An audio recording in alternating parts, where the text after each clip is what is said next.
Hello everyone, my name is Logan Osdick with Dune Vision. We're a video production company out of Northwest Indiana, and today I want to talk about some things that you can do for free on your sports live streams that will make it a lot better without having to spend any sort of money, get new gear, anything like that. I don't think that gear is the end-all be-all. I think it's more about skill and how you use your gear rather than what gear you have and what gear you don't have.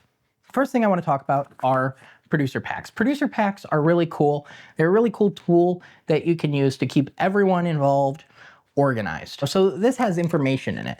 This has a lot of information. It has information for the crew. It has information for talent. It has information for anyone who might want to know what's going on. So it's got, when the game is, where it's going to be streaming, where, when crew call is, when the crew's supposed to be there. From there, I outlined the open. So we had a 37-second tease at the beginning of this show. We came to live video with a title card. I had some copy for talent. It's homecoming night at Wheeler High School. And then we had a couple of other elements, and then we got into the game. An advanced tip is that you can take these and put these up into Google Drive and Google Docs and create a collaborative producer pack that everyone involved can really look at everything. They can change things if they need to. Things could be highlighted for different reasons.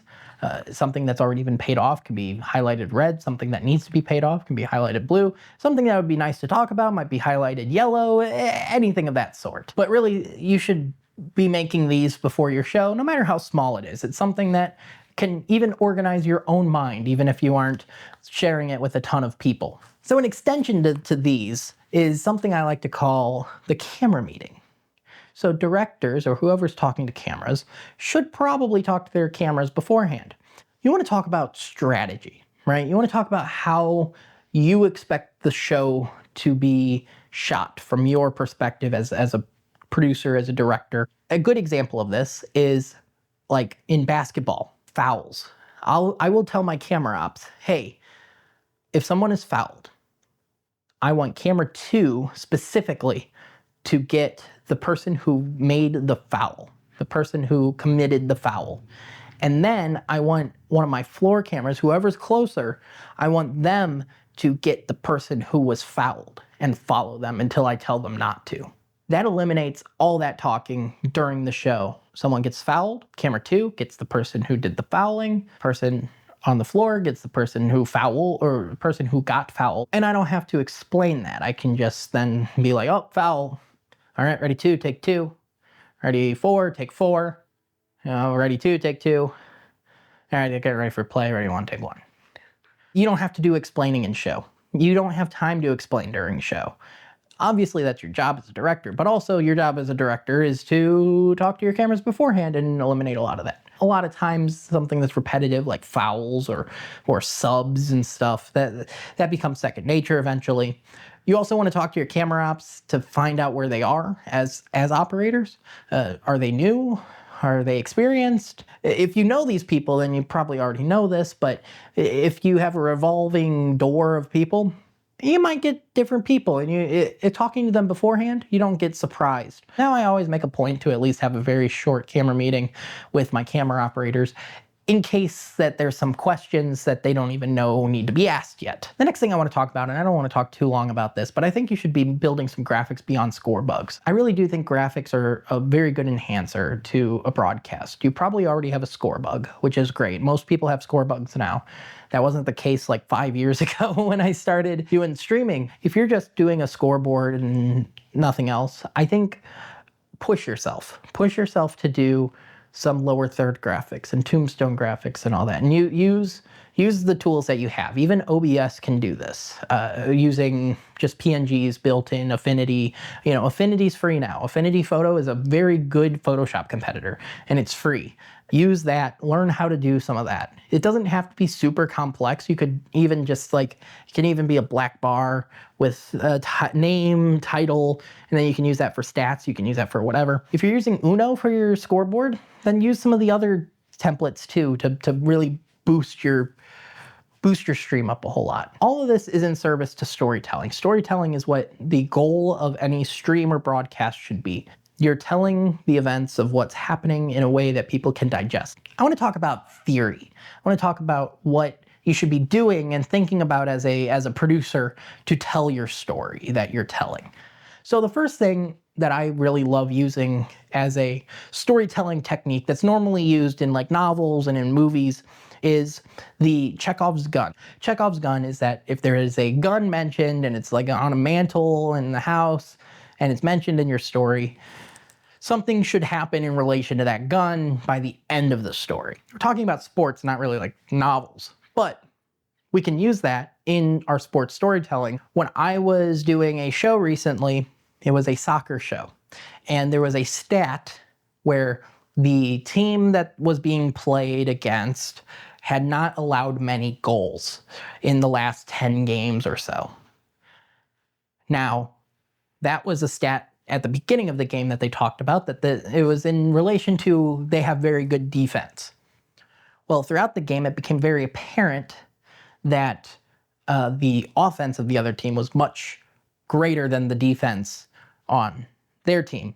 So there were goals scored against them, multiple of them. It was like half of the stat of how many goals had been scored against them in the last 10 games or whatever. And it could have been easy to just kind of like let be in the back of people's heads and maybe you don't pay it off. The producer made the point and said, hey, we should pay off some of this stuff that we talked about at the beginning. And then they built the graphic that was basically last 10 games, this many goals scored against, this game 5 or whatever. Great payoff. Very small, very, very small thing to think about. Being able to get people onto a thread at the beginning of the game that says, hey, here's the story. Here's what's going on. And then by the end of the story, they say, hey, remember those things that we said were going on? They happened, or they didn't happen, or they happened in a way that we didn't expect, or any of that sort of thing. It really makes things click in people's heads that this is a story. This is something that I watch that in the same way that people watch a movie or read a book, they watch sports. Sports is a spectacle. Sports is a story. Sports is not just athletic competition. Live streams, they're not just a seat in the stands that gets streamed online. It's a new way of experiencing those. Getting people hooked on your team, getting people hooked on your league, getting people involved, getting people to sit down and interact with you. And then maybe they'll buy merch. Maybe they'll come and see games. Maybe, and it's creating that funnel using live streaming.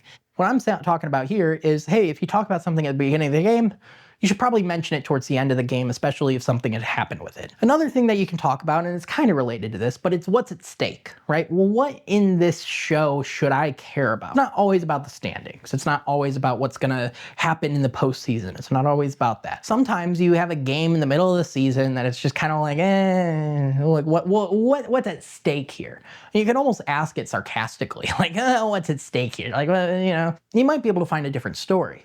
Right? You might be able to find, oh, hey, this team has the 2 star players played with each other on a team in travel ball years when they were little, and they were always very competitive. And part of the reason why they're, such good players today is because they were so competitive with each other back when they were like 10 years old. That's a story. That's what's, it's a bragging rights thing now. It's like, it doesn't really matter for either team, but, it matters for these two. Now, that's stuff that has to be dug and found, and, talent and reporters and, other stuff has to find that. But when you're consciously thinking about it on like, hey, what is at stake here? And that's a question that you can ask the coach or a player or whatever, and start to build that story out. Anyways, these tips are really something that you can use to boost your sports live streams in a way that you don't have to spend money. If you have any other questions about sports production or broadcast production in general, or streaming, or any of the sort, go to dunevision.tv. Info@dunevision.tv is our email. You can reach out to us, just ask. We're always willing to talk about production, always willing to talk shop. If you need a production done, or you're trying to build up your own production and you need to see how it works, or work with somebody on building that up, contact us at info@dunevision.tv. We love helping people, and we love working with people to build up stuff. And that's kind of what we do as a company. So check us out and subscribe for more videos. I'm going to be making a lot more of these. So Have fun. Thank you. Bye.